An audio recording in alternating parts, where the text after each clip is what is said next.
সেদিনও যদি প্রথম সারিতে ওই হামলা করা হতো, যদি 2-4 জনকে একদম শুট করে মেরে ফেলা হতো প্রথম সারির, তার মধ্যেও আমরা একজন থাকতাম। স্বৈরাচারী শেখ হাসিনা যদি আবারও দেশে ফিরে আসে তাহলে আমি আর বেঁচে থাকতে পারবো না। হয়তো আয়নাঘরে আমার ঠাঁই হবে, না হলে আমি এই দুনিয়া ছেড়ে চলে যাব। কান্নারত অবস্থায় এরকমই সাক্ষাৎকার দিয়েছে সমন্বয়ক সার্জিস আলম। প্রিয় দর্শক, উনি আরও কি বলেছে সে বিষয়ে বিস্তারিত দেখুন পুরো ভিডিওতে, তাই না টেনে সম্পূর্ণ ভিডিওটি দেখতে থাকুন। বৈষম্য বিরোধী ছাত্র আন্দোলনের অন্যতম সমন্বয়ক ছিলেন সার্জিস আলম। সম্প্রতি সার্জিস আলম একটি গণমাধ্যমকে সাক্ষাৎকার দিয়েছেন। সেখানে তিনি বাংলাদেশের বর্তমান প্রেক্ষাপট নিয়ে আলোচনা করার পাশাপাশি তার ভবিষ্যৎ নিয়েও কিছু কথা বলেছেন। এমনকি তিনি এটাও বলেছেন, স্বৈরাচারী শেখ হাসিনা যদি 5 তারিখ দেশ থেকে বিদায় না নিত তাহলে এখন আমার অবস্থান হয়তো আয়নাঘরে হতো, না হলে আপনারা আমাকে এখন দেখতেই পেতেন না।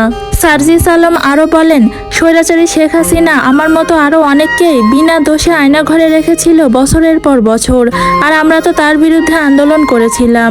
আমাদের সমন্বয়কদের মধ্য হতে কেউই বেঁচে থাকতো না। যদি শেখ হাসিনা পালিয়ে না যেত তাহলে এখন আমাদের সবারই স্থান হতো আয়নাঘরে।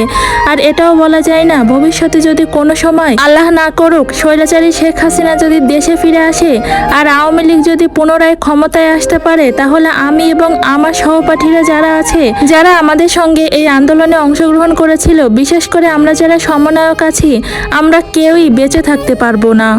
এখনও যদি ফ্যাসিস্ট আওয়ামী লীগের দোসররা পুনর্বাসিত হয়, তারাও প্রথম যে কয়েকজনকে আসলে একদম ওপেন ফায়ার করে একদম স্পট ডেড করে দিবে, কিংবা ওই আয়নাঘরে রাখবে, কিংবা একদম ফাঁসিতে ঝুলাবে, তাদের মধ্যেও একজন। সামান্য কিছু কারণে বন্যার্তদের টাকা নিয়ে সমন্বয়কদের উপর যে অভিযোগ উঠেছে, এটা কতটুকু কার্যকর আপনারা একটু খতিয়ে দেখবেন। এটা একটা মহলের চক্রান্ত, আর আমরা জীবনের ঝুঁকি নিয়ে দেশের জন্য লড়াই করেছি। তার বিনিময়ে আপনারা যদি আমাদেরকে এভাবে তিরস্কার করেন তাহলে আমাদের সত্যি কিছু বলার নেই। তো প্রিয় দর্শক, আপনার কাছে কি মনে হয় সমন্বয়কদেরকে দেশের জনগণ এখন কোন চোখে দেখছে? কমেন্ট করে জানিয়ে দিন কমেন্ট বক্সে। আরও আপডেট পেতে আমাদের চ্যানেলটি সাবস্ক্রাইব করে পাশে থাকা বেল আইকনটি ক্লিক করে দিন। ধন্যবাদ।